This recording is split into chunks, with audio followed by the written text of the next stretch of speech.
But I think I pray I have time to talk about that because I know that would interest you. Yeah. All right. Good morning and welcome to KAKAKI Sport. Like Oye rightly said, it's been quite a busy week and a busy weekend in the world of football. Precisely the fact that the international break is yet again upon us.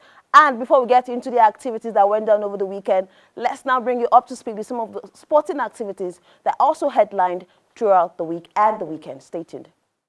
Welcome back. That was some of the stories that made headlines during the weekend and the week, of course, in the world of sports. But now, let's get into our conversation this morning. Of course, headlining our conversation, it will be that victory by Edo Queens in the ongoing CAF Women's Champions League, right there, where they defeated their opponent 3-0 for their first game, making them as debutants for that competition.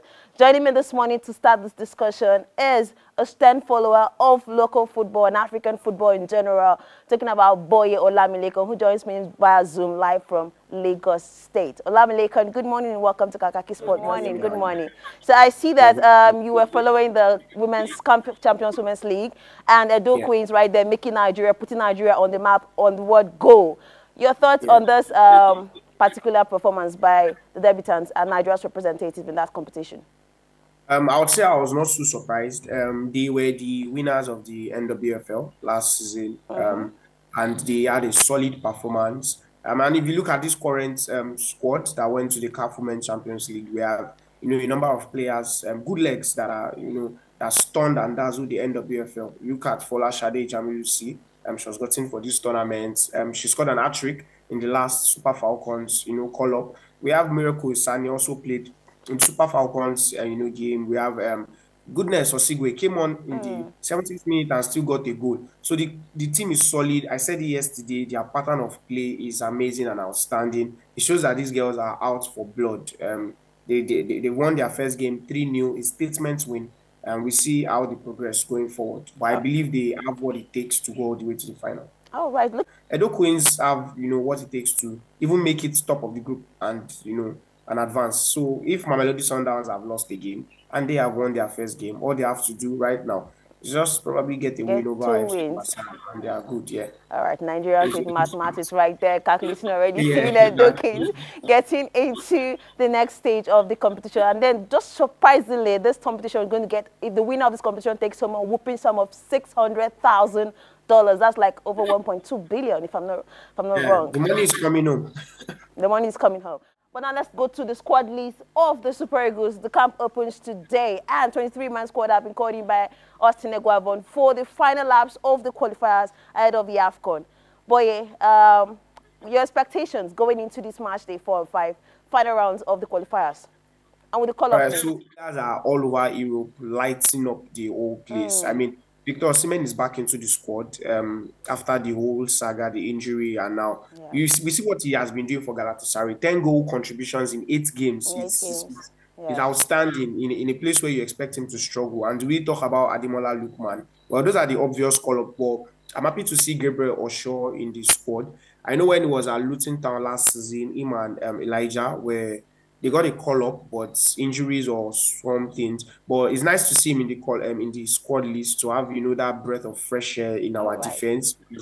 I believe that's one place where we have to work on. Then Victor Collins, Nasarawa United. Exactly, I was getting into that. Yeah, he's an MPFL player. We advocate that we touch base with our own base league, but I believe there could have been better call-ups than Victor Collins, but we're happy regardless. All right, but quickly, before we leave the squad list, the particular player I'm looking at, Sadiq Umar, do you think he's deserving on this list? Looking at his performance or his current form with Real Sociedad, do you think he's deserving on this list? And why do you think he's here in the first place? Okay, so my honest thoughts, I don't know what goes on in the mind of the coaches, but I think Nigeria currently has, a lot of strikers that are in form, and I think the squad lists, the national team call-up should be based on performance, strictly based on performance. I mean, we have Tolu Arokodare lighting up, we have Cyril Dessers, lighting up his league. So I believe we have better strikers that should at least be in the backup. Sadiq Umar has not even been that active.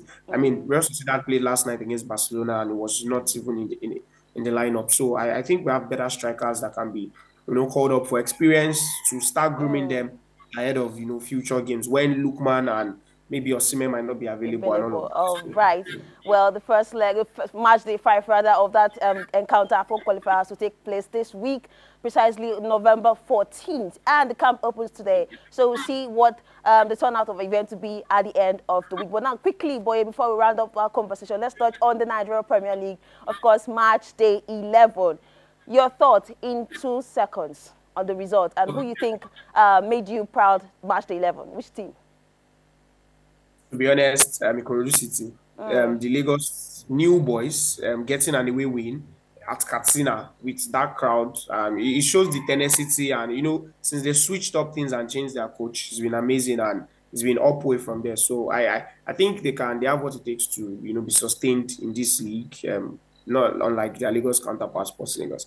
So I believe they have what it takes. And Kano Pillars getting an away win in Benin also. Ahmed Musa has been a very huge inspiration for that team because All right. they've shocked a lot of people, and it's just amazing what they've been doing. Right.